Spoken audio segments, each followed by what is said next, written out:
Control shift based on AI, it is the topic of times of India. तो देखिए क्या है, किस तरह से हम लोग पढ़ना है। बहुत अच्छी न्यूज़ है आपको, ये करंट टॉपिक है, सब लोगों के अंदर डर बना हुआ है। एक एक चीज़ मैं बताऊंगा इनएट के स्किल्स के बारे में।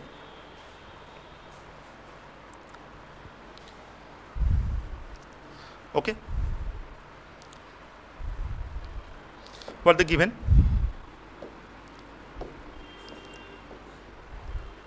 AI is not destroying the job market but changing it. मतलब समझाए, डिस्ट्रॉय मतलब क्या होता है, खत्म करना, वो नहीं करेगा, लेकिन इसमें क्या होगा, चेंज होगा। ये हेडलाइन है इसका। देखिए पहला लाइन है, there be jobs aplenty if you update your skills. ये नाउन होता है, नाउन को जो क्वालिफाई करता है उसे एडजेक्टिव कहते हैं, ठीक है।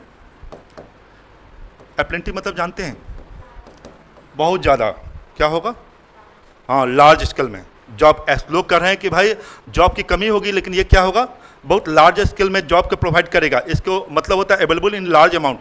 एबंडेंट इसी को बोलते हैं, प्लेंटीफुल इसी को बोलते हैं, ठीक है। एबंडेंट और प्लेंटीफुल, आप लिखना चाहे तो लिख सकते हैं, एबंडेंट और प्लेंटीफुल, ठीक है ना। तो ये कह रहा है कि भाई एआई जॉब की कमी नहीं करेगा, ठीक है। वो क्या करेगा, अवेलेबल इन लार्ज अमाउंट, क्या होगा, लार्ज अमाउंट पे जॉब अवेलेबल कराएगा। बट किस किस लोगों के लिए, जिसके पास क्या होगा, स्किल्स होगा। जैसे टीचर लोगों को, क्रिएटिविटी टीचर जो पढ़ाते हैं, तो टीचर को क्या करना है भाई, बच्चों को समझा के पढ़ाना है, उसे कॉन्सेप्ट देना है, ठीक है, जिससे वो किसी भी टाइप का उस टॉपिक से क्वेश्चन आए, they will no problem solve by him और हर, ठीक है। इस तरह के क्रिएटिविटी उनके अंदर डालना है, ठीक है। तो समझ में आ गया, मतलब आगे बढ़िए। In white collar circles, white collar circle समझते हैं आप लोग, हाँ प्रोफेसर। व्हाइट कॉलर सर्कल्स मतलब होता है जो फिजिकली बेस्ड वर्क नहीं करता है, वो क्या करता है, मेंटल बेस्ड वर्क करता है, that is called white collar jobs. हम एक एक जॉब, गवर्नमेंट जॉब से शुरू करें। आईएएस क्या है, व्हाइट कॉलर, खुद तो दौड़ेगा नहीं, लोगों को दौड़ाएगा, है ना। क्या कहा, पुलिस चले जाओ। एसपी क्या है, आईपीएस, व्हाइट कॉलर जॉब, आदेश देगा, सिपाही दौड़ना शुरू कर देगा, है ना, या उससे नीचे ऑफिसर दौड़ना, that is called white collar jobs. जैसे सोसाइटी में कोई व्यक्ति कहे कि मेरे हस्बैंड कौन है, एसपी है, मेरा बेटा कौन है, एसपी है, मेरा बेटा कौन है, आईएएस है, engineer, it is a white collar jobs. समझ आ रहा है मतलब। Doctor, it is a white collar jobs. आज ये टीचर्स क्या है, व्हाइट कॉलर जॉब्स, ठीक है ना। जब सोसाइटी में रिस्पेक्टेड, जिस जॉब से रिस्पेक्ट मिलता है वो this is called white collar. जहाँ व्हाइट कॉलर जॉब है वहाँ नेट का स्किल्स की जरूरत है। लॉयर कौन सा है, व्हाइट कॉलर जॉब। जज, वो लॉयर से रिलेटेड जज हो गया, है ना, that is called white collar jobs. तो जो व्हाइट कॉलर जॉब्स जितने सारे होती हैं, जैसे अपने प्रोफेसर एकेडमी मैक्सिमम क्या है, लड़के लड़कियां कौन सा जॉब करते हैं, व्हाइट कॉलर जॉब। अपने यहाँ जितने स्टूडेंट्स पढ़े होंगे सिंस 2004, उसमें 80 से 90% बिहार में नहीं रहते होंगे। जब हम यूट्यूब पे देखते हैं तो देखते हैं कि हमारे यहाँ 50 या 60% लोग यूट्यूब पर जो देखते हैं या फेसबुक पर देखते हैं वो पटना इलाके से देखते हैं, और 30-40% लोग बाहर, कोई मुंबई, कोई कहीं बेंगलोर, ये अलग अलग है, दिल्ली। उसके साथ 10 से 15% लोग देखते हैं जो यूएसए से देख रहे हैं, ठीक है ना, या यूरोपियन कुछ कंट्री है वहाँ से देख रहे हैं। तो मैं समझ रहा हूँ वो कौन कौन लोग जनरली होंगे, and those type persons who studies in professor academy at present working somewhere out of country, that is called abroad, that is called abroad. तो वो लोग होंगे फॉलोअर, या उनके जानने वाले होंगे, उनके जानने वाले होंगे, वही मैक्सिमम लोग होगा, क्योंकि वहाँ पे लोकल लोगों को तो कोई मतलब नहीं है इससे। ओके, समझ में आया। तो व्हाइट कॉलर जॉब समझ में आया। तो इसीलिए हम लोग का टारगेट होता है कि व्हाइट कॉलर आप जॉब करें, आप समझ चुके हैं। तो देखिए इन व्हाइट कॉलर सर्कल्स सबसे ज़्यादा इफेक्ट कहाँ पे पड़ेगा, व्हाइट कॉलर जॉब्स पे। एआई के इम्पैक्ट किस पर पड़ेगा, व्हाइट कॉलर्स जॉब्स पे, ठीक है। This is the best of the times, the first trillion is just round the corner. Just round the corner phrase है, क्या है, फ्रेज है। फर्स्ट ट्रिलियन नाम जानते हैं कौन हुआ है, एलन मस्क। कब हुआ है ये है एलन मस्क, 12 जून को अनाउंस हुआ है इंडिया का first trillion. Tomorrow just be asking question from youth. Elon Musk जो हुआ है वो आपके पास फर्स्ट ट्रिलियन हुआ है वर्ल्ड में। 1 ट्रिलियन इक्वल टू होता है 94,70,000 करोड़, ठीक है, 94,70,000 करोड़। तो वो आपके जो अनाउंस हुआ है 12 जून को, समझ आना है। तो ध्यान रखिएगा, जस्ट राउंड द कॉर्नर मतलब होता है बहुत नज़दीक, बहुत नहीं, हाँ हाँ, कमिंग सून, ठीक है। तो लिख लीजिए, आप लोग लिखना चाहते हैं लिख लीजिए, just round the corner, just round the corner, ये वर्ड्स है, कमिंग सून, बहुत नज़दीक। माने ये 12 जून को हुआ है, 12 जून से पहले का एक दो दिन पहले का ये न्यूज़ है ना। तो इसीलिए दिया हुआ है कि कमिंग सून में वो फर्स्ट इंडियन बन रहा है। आपने कहा एलन मस्क बना है ना। तो देखिए समझ में आए कमिंग सून, दिस इज अब कह रहा है कि ये ब्यूटी समझ में आए कैसे वो टेक्नोलॉजी से कैसे बेनिफिट उठाया, यही बता रहा है कि उसका ब्यूटी क्या है। This is also the worst of the time, millions of jobs are at risk from AI। समझ में आ रहा है, मतलब AI से मिलियन जॉब्स क्या है, रिस्क में है, ठीक है। A new poll shows more than half of all Americans fear they or someone in their family could be out of work। समझ में आ रहा है, मतलब माने समझ में आया। A new poll shows more than half of all Americans fear। America में टेक्नोलॉजी का ज़्यादा यूज होता है ना। तो आप देख समझ में आ रहे हैं। तो कह रहा है कि अमेरिका में जो जॉब कर रहे हैं उसमें से 50% ज़्यादा लोग क्या है, डरे हुए हैं, ठीक है। और उनके फैमिली, उनके जो फैमिली है वो डरे हुए हैं, किस लिए भाई, कि भाई हम लोगों का जॉब चला जाएगा, चला जाएगा, चला जा सकता है, चला जा सकता है, किससे, AI आने से। क्योंकि अपडेटेड उन्होंने नहीं किया, अपडेटेड नहीं होने के कारण क्या हो, उन लोगों का जॉब चला जाएगा, ठीक है। समझ में आ रहा है, मतलब ओके। नेक्स्ट समझ में। सबसे पहले देखिए जो लोग बनाते हैं ना सिस्टम को, पहले वही अफेक्टेड होते हैं। तो कहाँ अफेक्टेड हुआ, अमेरिका में। से IT का फील्ड में बड़ा चैलेंजिंग आने वाले समय में है। This is the challenge jobs, okay. Next, in London, London मतलब समझ में आ गया होगा, UK यूनाइटेड किंगडम है ना। 46% of jobs are such that parts of them can be easily automated. समझ में आ रहा है ना। आप जानते हैं लंदन में जो है वो मैक्सिमम सर्विस सेक्टर काम करती है, ठीक है। सर्विस सेक्टर मतलब होता है जो दूसरे के यहाँ काम करता है, दूसरे के यहाँ। और आप लंदन में बहुत सारे अलग अलग कंट्री से, जापान, अलग जगह से लोग काम करने के लिए आते हैं। बहुत सारी कंपनी जो वहाँ पे क्या करती है, अपनी सेंटर खोली हुई होती है, वहाँ पे लोग जॉब करते हैं। तो कह रहा है लंदन में क्या हो रहा है, in London 46% job are such that parts of them can be easily automated. समझ में आ रहा है, मतलब लंदन में जो है जो जॉब है उसमें कितना परसेंट जॉब कर रहा है, 46% जॉब क्या होगा, इजीली ऑटोमेटेड किया जा सकता है। समझ में आ रहा है, मतलब जैसे हमारे यहाँ भी बहुत सारे लोग सर्विस सेक्टर में काम करते हैं, ठीक है ना। एंटरप्रेन्योर्स हमारे यहाँ कम है, इसलिए मोदी जी का कॉन्सेप्ट क्या है, make in India, make in. तो हम मोदी जी क्या चाहते हैं, MSME का नाम सुने होंगे। वो कहते हैं कि आप लोग खुद जॉब, अपना काम को खुद शुरू कीजिए, ठीक है। और सरकार इसके लिए फंडिंग करती है। और MSME नाम सुने होंगे, वो प्रधानमंत्री जी चलाते हैं, जिसमें आपको कोई भी सिक्योरिटी में कुछ नहीं देना है, ठीक है। आपको 10 लाख, 20 लाख, 15 लाख एक लिमिटेड मनी से छोटा ही लोन मिलता है, ठीक है। उससे आप क्या कर सकते हैं, 50,000 से शुरू होता है। जो ठेला वाला भी लोन ले सकता है, आधार कार्ड देगा लोन ले सकता है, ठीक है। तो उस क्या स्टार्ट, हाँ, वो स्टार्टअप करने के लिए। इसलिए बहुत सारे लोग हमारे, और बहुत सक्सेस है अपने यहाँ जो है। छोटे छोटे बिजनेसमैन ज़्यादा सफल है अपने यहाँ, छोटे छोटे बिजनेस, 2 लोग, 4 लोग, 5 लोग, 10 लोग। इसीलिए ऐसे बिजनेस पर बहुत इम्पैक्ट नहीं पड़ता है। AI का आएगा, बहुत इम्पैक्ट नहीं पड़ेगा। इम्पैक्ट कौन सा, बड़ा बड़ा जो बिजनेस, जहाँ 10,000 लोग काम करते हैं, 5,000 लोग काम करते हैं। क्लियर समझ में आए। तो देखिए मैंने क्या बताया, तो यूनाइटेड किंगडम में या UK में जो मैक्सिमम लोग काम करते हैं वो क्या करते हैं, सर्विस सेक्टर में काम करते हैं। और उसमें ऑटोमेटेड हो रहा है AI के आने से, तो इस कारण 46% जॉब क्या हो रहा है, वहाँ भी जा रहा है ना। नेक्स्ट,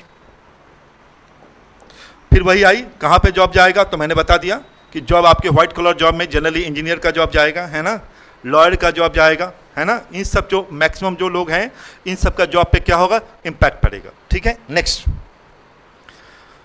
एंड इन इंडिया, अब इंडिया की बात है, ऊपर ले आए, चलिए देखिए। And in India global backs office of IT, it's look like campus placement are no longer an entitlement. समझ आ रहा है। इंडिया में कहता है कि it look like, in India कर रहा है global backs office of IT। समझ में, particular IT industry global back समझते हैं।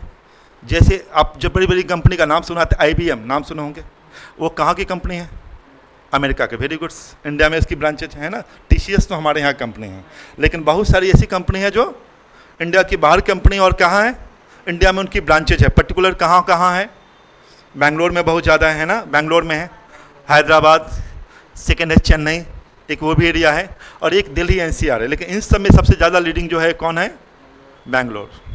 सबसे ज़्यादा अपॉर्चुनिटी IT इंडस्ट्री वर्ल्ड में, एक टॉप सिटीज़ के रूप में बेंगलोर को जाना जाता है, पर्टिकुलर IT के लिए। क्या है, IT के लिए, इंजीनियर सब के लिए। वहाँ पे जो 12 लाख के 15 लाख से पैकेज में काम करते हैं उसकी कोई वैल्यूज नहीं है कि भाई कितना पैकेज में 12 लाख, कुछ नहीं। बैंगलोर में आप सर्वाइव भी नहीं कर सकते 12 lakh with family clear. Okay, चलिए जहाँ थे। तो इंडिया में जो ग्लोबल बैंक जो बाहर की कंपनीज है, आईटी कंपनी, और इंडिया में ब्रांचेज खोले हुए उनके बारे में कह रहा है। तो in India global bank office of IT is to look like campus placement. Campus placement समझ में आ गया कि नहीं? Do know about the mean of campus placement?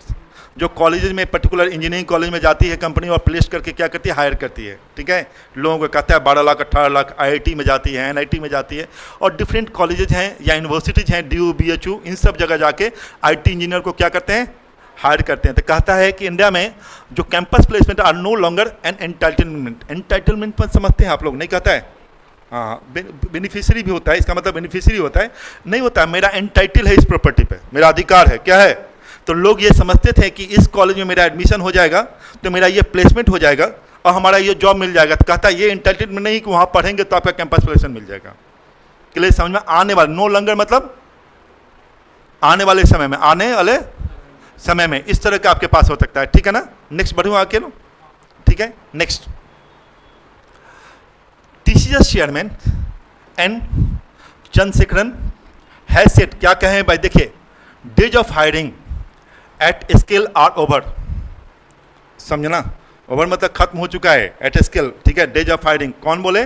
TCS के चेयरमैन जो है कि अब खत्म हो चुका है। समझना? मतलब कि भाई स्केल पे ये आदमी यहाँ पढ़ा हुआ है, ऐसा है तो ये सैलरी मिलेगा। ठीक है, ये ओवर, खत्म हो चुका है। ठीक है, and the future of works is equal part human intelligence and AI। समझाना मतलब, और कहता आने वाले समय में हम दोनों चीज़ को बराबर वैल्यू देंगे। किसको? वुमेन को भी और AI को भी। मतलब 10 लोगों को हायर करेंगे तो हो सकता है या 10 रुपीज़ हमको खर्च करना है तो 6 रुपीज़ AI पे खर्च करेंगे, 4 रुपीज़ वुमेन पे खर्च करेंगे, या 5 रुपीज़ इस पे खर्च करेंगे, 5 रुपीज़ इस पे खर्च करेंगे। कुछ समझ में आए? ये कह रहे हैं कि भाई हम इक्वल इंपॉर्टेंस देंगे, ऐसा नहीं कि ओनली वुमेन्स को हायर करेंगे। समझ में आ रहा है? मतलब आ जाऊँ, आगे बढ़ूँ। नेक्स्ट, क्लियर हो गया आप लोगों को कि इंडिया में भी कह रहा है कि इसका इम्पैक्ट पड़ेगा। जो आईटी इंडस्ट्री इंडिया में रह रही है उस पर इम्पैक्ट पड़ेगा। अमेरिका में जो अब क्या क्या सीखे कि अमेरिका में जो जाके लोग काम कर रहे हैं आईटी इंडस्ट्री में, ये अलग है ना, वहाँ भी बड़ा इम्पैक्ट पड़ रहा है क्योंकि मैक्सिमम काम क्या हो रहा है, कंप्यूटर से ही काम हो रही है ना, तो उनका इम्पैक्ट पड़ेगा। और यूनाइटेड किंगडम में भी बहुत बड़ा इम्पैक्ट पड़ रहा है ना। नेक्स्ट,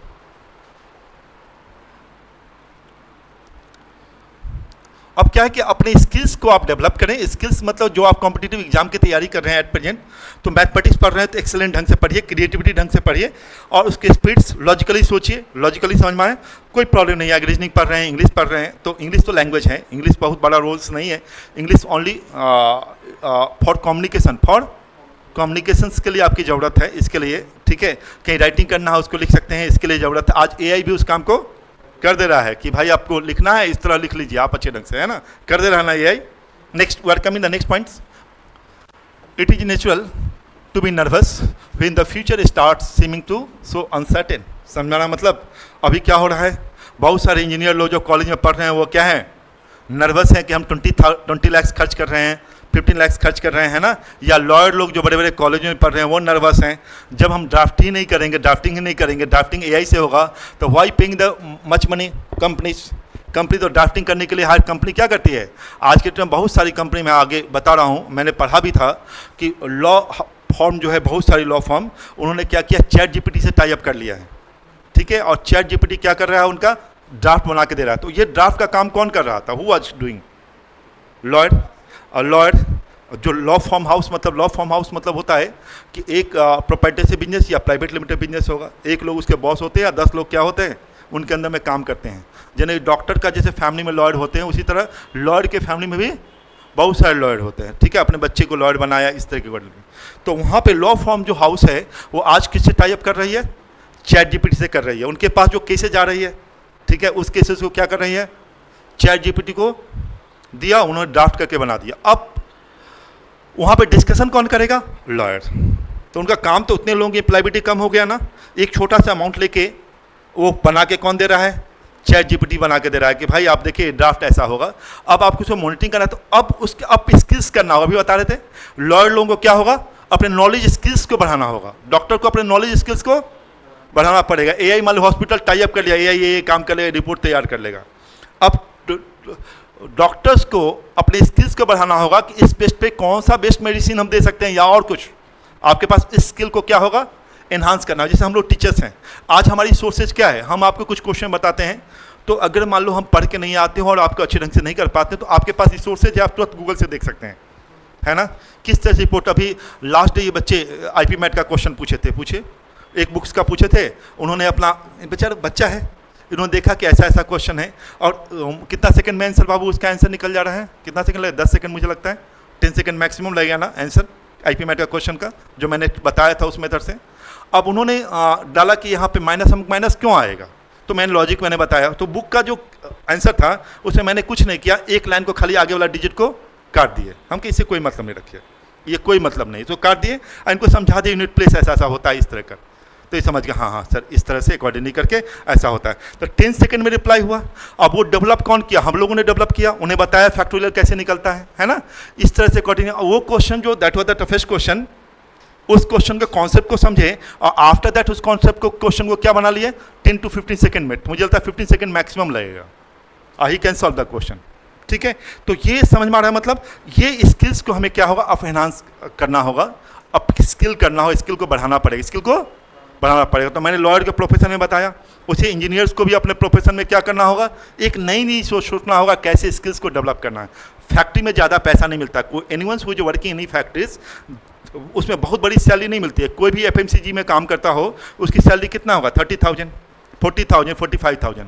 लेकिन कोई IT इंडस्ट्री में कर रहा है उसकी सैलरी कितनी होगी, 4 lakh rupees per month, 5 lakh rupees per month, समझाना मतलब। तो सर्विस सेक्टर में हमेशा ज़्यादा सैलरी, डॉक्टर की सैलरी कितनी होती है, 5 लाख, 8 लाख, 7 लाख, समझ में आ रहा है मतलब पर मंथ। तो सैलरी हमेशा ज़्यादा कहाँ मिलता है, सर्विस सेक्टर मिलता है। अच्छे लॉयर का तो समझ रहे हैं ना, 100 करोड़, 500 करोड़, 1000 करोड़ की उनकी है, राम जेठमलानी ये सब आप सुनते होंगे, बड़ा बड़ा लॉयर, कितने लॉयर हैं, हजारों करोड़ की प्रॉपर्टीज है। ठीक है, तो लॉजिकली समझ में आ रहा है। तो अब स्किल्स को बढ़ाना होगा, अपने नॉलेज स्किल्स को पढ़ना लिखना पड़ेगा, उसके स्किल को डेवलप करना होगा, कैसे अपने आर्गूमेंट्स कर पाएँ, है ना, उस चीज़ को देखना कि भाई आपको AI बना के दे दिया, अब उसको देखिए कैसे हम इसे काउंटर करेंगे इस ड्राफ्ट के बेस पे, समझ में आ रहा है। तो उसे बोलते हैं एनालिटिकल स्किल्स। कौन सा स्किल, एनालिटिकल स्किल्स। सभी लोगों को जो इस फील्ड में आना होगा उनको अपने स्किल्स, अपने नॉलेज स्किल्स को क्या होगा, बढ़ाना पड़ेगा।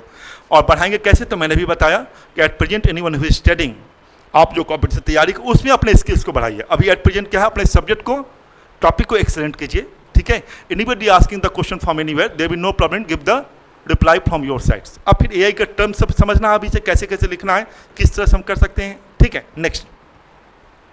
तो what the given, individual to be nervous when the future start seeming so uncertain. Uncertain समझ रहे हैं ना, है ना भाई, पता ही नहीं है कि क्या होगा फ्यूचर में, क्या होगा, सब लोग एक कॉमन वर्ड्स है ना। व्हेन ओल्ड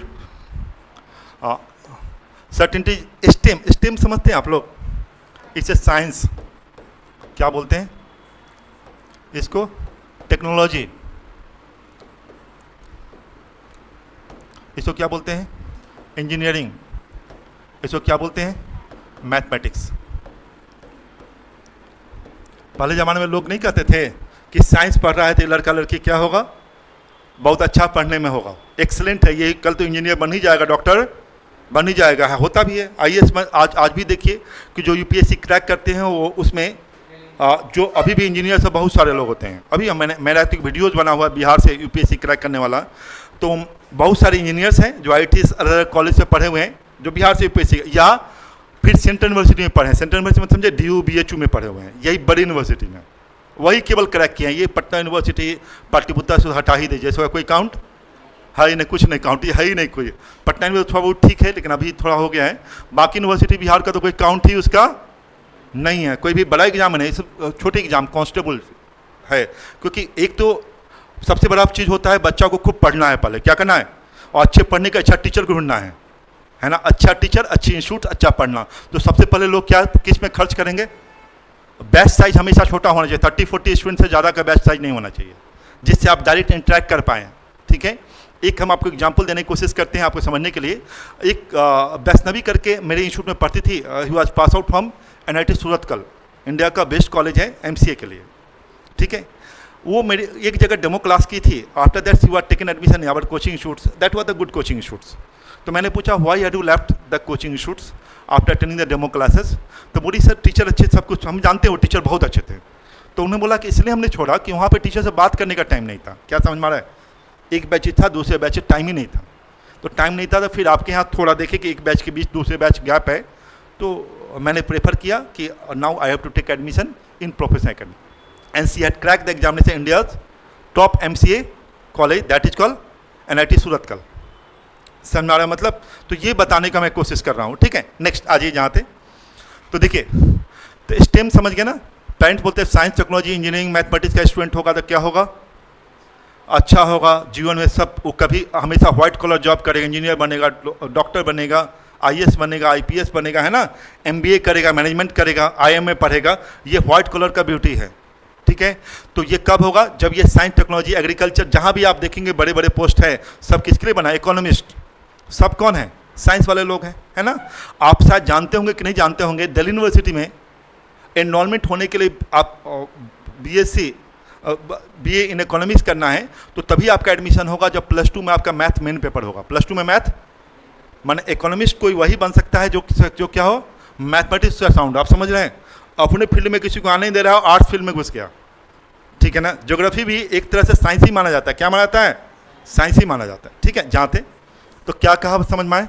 व्हेन ओल्ड सर्टिनिटीज क्या कर रहे हैं? Stem courses, top colleges, campus placement, समझ में आया?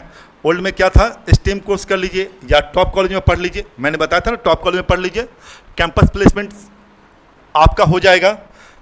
स्टडी जॉब, स्टडी जॉब मतलब समझते हैं? फास्ट जॉब, फास्ट जॉब से ज़्यादा होता है सुटेबल, जो रिस्पेक्ट भी मिलेगा, पैसा मिलेगा और परमानेंट मिलेगा। क्या समझ में आ रहा है? अब नहीं समझे, समझ में आया कि नहीं? स्टडी जॉब मतलब आपके पास अगर लिखना चाहते हैं, ठीक है, तो उसका लिख लीजिए। स्टडी मतलब होता है regular income and consistent working hour, regular income and consistent working hour, मतलब समझे? स्टडी जॉब मतलब नहीं होता है लोग कैंपस प्लेसमेंट होगा, IIT कॉलेज में जाएंगे तो एकदम हमको क्या होगा, अच्छी अच्छी कंपनी मुझे रखेगी, समझ में आ रहा है, हम top post, regular income and consistent working hour. Top college में इसलिए पढ़ते हैं ना लोग कि IIT कॉलेज में हम पढ़ेंगे तो हमारा क्या होगा, ये प्लेसमेंट हमारा हो जाएगा, इतनी प्लेसमेंट मिलेगा, रेगुलर इनकम मिलेगा, हम रिस्पेक्टेड सोसाइटीज़ में रहेंगे, ठीक है। तो regular income and consistent working hour, समझ में आना मतलब? ओके, ये कहता है ये सब आप हटाइए कि आप इस कॉलेज में पढ़े हुए हैं तो आपका ये कैंपस प्लेसमेंट हो जाएगा, स्टडी जॉब होगा। ये तभी होगा जब आपके पास क्या होगा, स्किल होगा। क्या समझ में आ रहा है? They know role of the colleges. आप साइंस पढ़े हुए इसीलिए अच्छा जॉब मिलेगा, ये नहीं, तभी आपको जॉब अच्छा मिलेगा जब आपके पास क्या होगा, स्किल होगा। अब स्किल्स जैसे कैसे बढ़ाते हैं AI के अनुसार, ठीक है ना, अकॉर्डिंग, तभी बता ही चुके हैं एक अच्छा लॉयर कैसे बन सकता है ना। वैसे भी आपका आज भी एजम्पशन है कि anybody who is studying the top colleges, ठीक है, और कल भी ऐसा रहेगा, अच्छे कॉलेज में जो पढ़ेंगे वो अच्छा लड़का होगा ही। क्या समझ में आ रहा है कि नहीं? कोई भी स्टूडेंट जो अच्छे टॉप IITs में पढ़ेंगे, टॉप डॉक्टर्स के लिए कोई एम्स में पढ़ेंगे, मान लो MBA करने के लिए IIMs में पढ़ेंगे, तो अच्छे बच्चे तो होंगे ही, है ना, समझ में आ रहा है। टॉप NLU लॉ करने के लिए टॉप NLU में पढ़ेंगे तो अच्छे बच्चे होंगे ही, ठीक है। इसका मतलब उनका प्लेसमेंट आगे भी अच्छा होगा। वो नहीं कैंपस प्लेसमेंट होगा तो ऑफ कैंपस होगा, लेकिन वही बेस्ट परफॉर्मर होंगे। कौन होंगे? जनरली वही लोग बेस्ट परफॉर्मर होंगे। क्लियर? ओके, नेक्स्ट आ जाइए। तो स्टडी जॉब्स आर डेमोलिश्ड, समझ में आ रहा है मतलब? माने क्या होगा, खत्म होगा, है ना। तो देखिए, so as individuals we are worried, नहीं हम लोग तो चिंतित होंगे ना, भाई ऐसा आ रहा है तो हम क्यों पढ़ें। ये नहीं कर, हमने क्या बताया, ये कह रहा है, लेकिन आप ये समझिए हमेशा वही बच्चे अच्छे होंगे जो जनरली वही बच्चे अच्छे होंगे जो अच्छे कॉलेज में पढ़ेंगे, अच्छे कॉलेज में पढ़ेंगे, ठीक है ना। अपॉर्चुनिटीज उनको ज़्यादा मिलेगा, उनको सैलरी ज़्यादा मिलेगा। क्या मिलेगा? सैलरी मोर मिलेगा। बट सेकेंड साइड उन्हें अपने स्किल्स को बढ़ाना होगा। हो सकता है 80 से 90% बॉयज एंड गर्ल्स जो समझते थे कि इंजीनियरिंग कोर्स कर लेंगे हमारा ये जॉब मिल जाएगा, MBA कोर्स कर लेंगे ये जॉब मिल जाएगा, तो उस टाइम उनको क्या हो सकता है, प्रॉब्लम हो सकती है। प्रॉब्लम, हम लॉ कोर्स कर लेंगे हमारा ये हो जाएगा, वो प्रॉब्लम हो सकती है, उन्हें नहीं मिल सकता है, ठीक है। नेक्स्ट आइए, we are worried but what about the big pictures, are we all are most of us going to be jobless. समझाना मतलब, अब देखिए वरीड क्या है, are we all of most of us going to be jobless, never. क्या बोलिए आप? कभी नहीं जॉबलेस। मैंने क्या बोला? जॉबलेस है, कैंपस प्लेसमेंट नहीं होगी तो हमारा क्या ऑफ कैंपस होगा, अपॉर्चुनिटीज हमारे यहाँ बना हुआ रहेगा, हमें अप स्किल्स करना, अपने स्किल्स को according to demand of the time अपने स्किल्स को डेवलप करना। जैसे मैंने क्या बताया, मैथमेटिक्स अच्छी होना चाहिए, लॉजिकल स्किल्स होना चाहिए, क्वेश्चन से लड़ने की आदत होना चाहिए, है ना, प्रॉब्लम सॉल्विंग स्किल होना चाहिए। अभी क्या करना है आपको, problem solving skill, leadership quality थोड़ी होनी चाहिए, लीड करने की आदत होनी चाहिए, लीडरशिप क्वालिटी, है ना, लीडरशिप क्वालिटी अप स्किल करेंगे तो लीडरशिप क्वालिटी आएगा, है ना, ग्रुप वर्क करने की आदत होनी, हैबिट्स होना चाहिए, है ना। सेकंड, उसके साथ साथ थोड़ी English communication, English skills, computer skills, है ना, ये स्किल्स होना चाहिए। उसमें नई नई थॉट्स को आप कैसे डेवलप कर सकते हैं, नई नई चीज़ को, स्किल्स को कैसे, जो मार्केट का नीड्स होगा उसको अपने डेवलप करना हो। But the course will be implemented by the colleges, जो भी नीड्स होगा कॉलेज। अभी देखते होंगे साइबर सिक्योरिटी का नाम सुने होंगे, है ना, है ना। अभी नई नई जो बीटेक उटेक जो लड़के लड़कियां करते हैं, एमसीए करते हैं, अब तो ये सब लड़के लड़कियां हैं, वहाँ पे क्या हो गया, अब कॉलेज अब साइबर सिक्योरिटी पढ़ाता है, नई नई डाटा करके आ गया है, डाटा एनालिसिस करके आ गया है, ये जॉब। उस समय लाखों लाखों रुपया, 4 अपने इंस्टीट्यूट के ही लड़के लड़कियाँ हैं। मैं पूछता हूँ कितना जॉब मिल रहा है भाई, कितना सैलरी मिल रहा है, तो 4 लाख रुपया per month file. He was pass out from IITs Delhi, he was pass out from Symbiosis, कहाँ से, जिस तो कुछ जॉब तो मैं आज 2 साल पहले बताया तो मैं जानता भी नहीं, आई वाज नॉट नोइंग। तब बोला कि भाई सिम्बोसिस ने ही पहले इंप्लीमेंट किया था साइबर सिक्योरिटी का, तो आप देखिए उसको। तो मैंने देखा अरे ये तो गुड्स समझ आ रहा था। प्राइवेट जो डीम्ड यूनिवर्सिटीज़ होती हैं वो क्या करती है, बाहर से जो कंपनी जो होती है, नई नई चीज़ जो जॉब रिक्वायरमेंट जरूरत होती है उसे अपने यहाँ सिलेबस में ऐड करती है। Just giving the example for more understanding, UPS Dehradun, UPS का नाम सुने होंगे, अभी देखेंगे पेपर में हमेशा ऐड देता है चैट जीपीटी से उन्होंने टाइप किया है एआई पढ़ाने के लिए समझ में आए आप, क्यों कॉर्पोरेट है वो, तो अपने यहाँ क्या किया, बड़ा बड़ा पेपर में ऐड देता है, मतलब वो भी चैट जीपीटी क्या करेगा, बच्चों को एआई का क्लासेस प्रोवाइड करेगी, उनके साथ वो टाई अप किया है, ठीक है। तो उनके लिए वो अपना जो पेमेंट देते होंगे उसके बेस पे अपने बच्चों को क्या करना है, कैसे जो नीड्स है आगे का उसके अनुसार से उन अप स्किल करने के लिए उन्होंने ऐसा किया। ओके नेक्स्ट आइए, जहाँ थे गोइंग टू जॉबलेस, आगे क्या है, is it time to decide how will distribute apples, oranges, movie tickets, cars etc when nobody has an income to buy them। क्या समझ में आया, क्या कहा, क्या बताइए।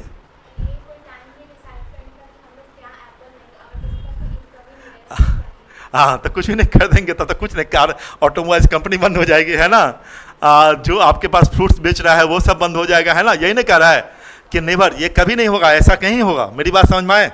तो मैंने बताया है कि कोई पूछे तो मशीनरी बेस्ड जो कंपनी होगी, मशीन जो बनाती है, अभी बता चुके हैं, उसमें बहुत इम्पैक्ट नहीं पड़ेगा। जो ब्रेन से काम करती है, व्हाइट कॉलर जॉब्स है, उस पर इम्पैक्ट पड़ेगा, उस पर इम्पैक्ट पड़ेगा, व्हाइट कॉलर जॉब। तो लोग क्या करेंगे, बहुत सारे मशीनरी बेस्ड बिजनेस में आ जाएंगे, है ना, कि हमारा इस तरह का। लेकिन उसमें मैंने कहा अप स्किल्स अगर बढ़ाते चले गए, there will no problem, there will no problem. और इसके लिए क्या है, आज जो लड़के लड़कियां आप लोग हैं, खूब पढ़ना पड़ेगा, क्या करना होगा, खूब मेहनत करना होगा, मनी को सेकेंडरी रखना है, पढ़ाई में हमेशा क्या करना है, अपने एजुकेशन, अच्छे टीचर, जहाँ भी अच्छा टीचर मिले उसकी चीज़ को क्या करना है, कैच करना है, अपने स्किल, इतना स्किल डेवलप करना है जो टीचर का नॉलेज लेवल हो, उससे ज़्यादा नॉलेज लेवल किसके पास हो जाए, आपके पास हो जाए, है ना। अच्छी बुक्स, अच्छी चीज़, तो ऑटोमेटिकली आपका हो जाए। जो एग्जाम की तैयारी करना है उससे ऊपर लेवल क्या करना है, पढ़ाई करना है, उससे ऊपर लेवल क्वेश्चन बनाना है। Not be the best on the remember, किसके बेस्ट नहीं, याद करने के बेस्ट में नहीं, अंडरस्टैंडिंग बेस्ट पे। दो तरह की चीज़ होता है, याद करना और समझना, समझने के बेस्ट पे होना चाहिए, ठीक है। नेक्स्ट, अब आगे बढ़िए। No because this is not the end of work, काम खत्म नहीं होगा, ये नहीं कह रहा है कि भाई ऐसा कि जॉब खत्म हो जाएगा। It is just a massive shakeup. Massive shakeup मतलब समझते हैं आप लोग क्या होता है, लिख लीजिए, मैसिव, ये फ्रेज है, मैसिव सेकअप, ठीक है। भारी बदलाव होता है, इसका मतलब होता है a major changing, a major changing, लिख लीजिए। मैसिव सेकअप मतलब होता है major changing, it is a phrase, it is a major changing. Massive shakeup मतलब होता है मेजर चेंजिंग, बहुत बड़ा चेंज होगा जॉब में। क्या होगा, बहुत बड़ा, जॉब तो रहेगा ही लेकिन उसमें क्या होगा, बहुत बड़ा चेंजेज होगा, मतलब अप स्किल्स आपको बहुत बढ़ाना पड़े। हमेशा लर्नर एबिलिटी रखिए, जो चेंजेज हो रहा है उसके अकॉर्डिंग अपने को अपडेटेड करना हम लोग को, है ना। तो समझ में आया। तो कहा भारी बदलाव होगा, this is not the end of work, it is just a massive से कम, भारी बदलाव बहुत ज़्यादा। It is and it is note that first someone whose last memory, कहता है लास्ट मेमोरी पिछला याद करो, इज फ्रॉम द 90-40, जैसे आप लोग तो जानते नहीं, ये किसको पता होगा, आपके दादाजी लोगों को पता होगा, है ना। 90-40 में जो 90-40 जिनका एज 90-40 अभी हुआ तो 60, और इधर आपके पास होगा 86 ईयर का ना, 86 ईयर का होगा तो 100 ईयर से ज़्यादा एज का। ये तो हम स्टोरी में ही केवल पढ़ेंगे, किसमें पढ़ेंगे, स्टोरी में ही पढ़ेंगे, नहीं ये कोई बताने वाला भी हम लोग को नहीं घर में ले लेगा ना। तो कह रहा है कि आप 90-40 का समय याद कीजिए, will not recognise 60% job today, मतलब आज जो हम जॉब कर रहे हैं 90-40 में लोगों को पता भी नहीं था कि ये भी जॉब हो सकता है, ये भी जॉब हो सकता है। मतलब 100 जॉब अगर आज के डेट में मार्केट में है तो 60 जॉब के बारे में लोगों को पता ही नहीं था उस समय कि ये भी जॉब मार्केट में होगा, समझ में आ रहा है मतलब। तो उसी तरह का सेम चीज़ अभी होगा।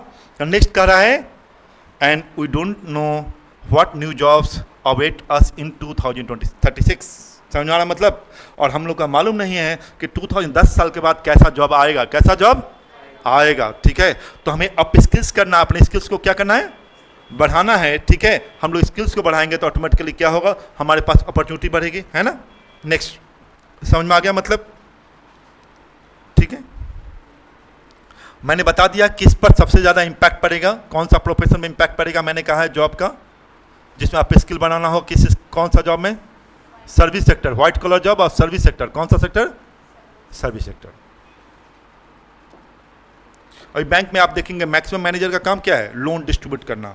अब लोन डिस्ट्रीब्यूट उनका काम नहीं रह गया, जनरली क्या है, लोगों को नेगोशिएशन करना, क्या करना, लोगों के पास जाना, जिनको लोन ज़रूरत है या लोन नहीं भी उनको मोटिवेट करना, कार खरीद लीजिए, है ना, आप फैक्ट्री के लोन ले लीजिए, मकान मुर्गे रखिए, बिल्डिंग को मुर्गे रखिए और हम दे देते हैं आपको 2 करोड़ रुपया लोन। अब उससे लोग लेते हैं, बिजनेस अनसक्सेसफुल हो गया तो मकान बेच के बैंक क्या करेगी, बैंक का मेजर इनकम क्या है, लोन देना और लोन रिकवरी करना। ये 2 ही काम है, लोन को डिस्ट्रीब्यूट करके रिकवरी करना। तो नेशनलाइज बैंक के तो मैनेजर लोग रिकवरी करते हैं, लेकिन प्राइवेट बैंक के जनरली क्या होता है, थर्ड पार्टी होता है, जो लोन देने वाले होते हैं वो रिकवरी नहीं करते हैं, ठीक है। नेक्स्ट आ जाओ, next, but if the past, आप आ जाइए, if the past is a template there will many more, समझे।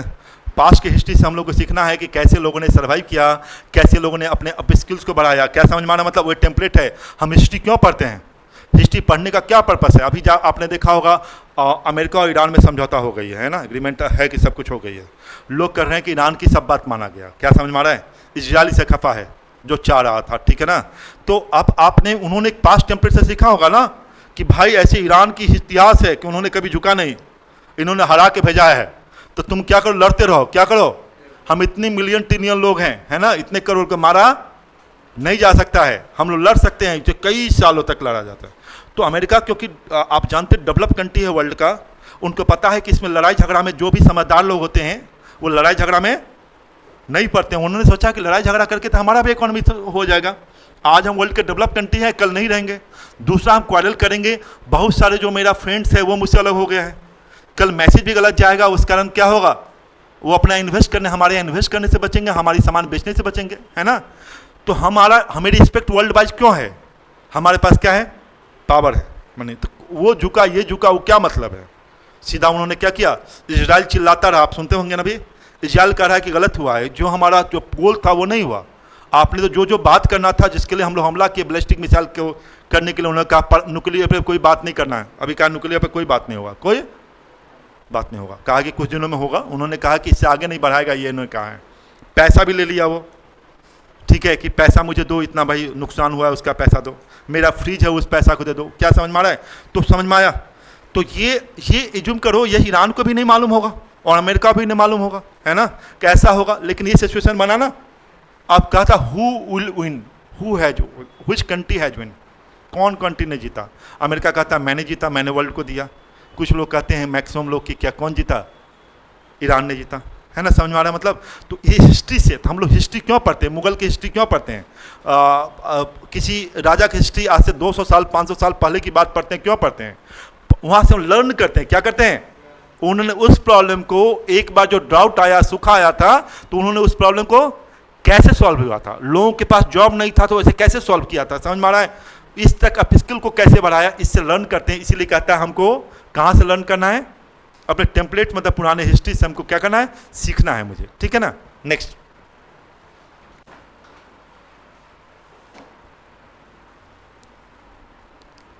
क्लियर हो गया आपको, समझ में आया।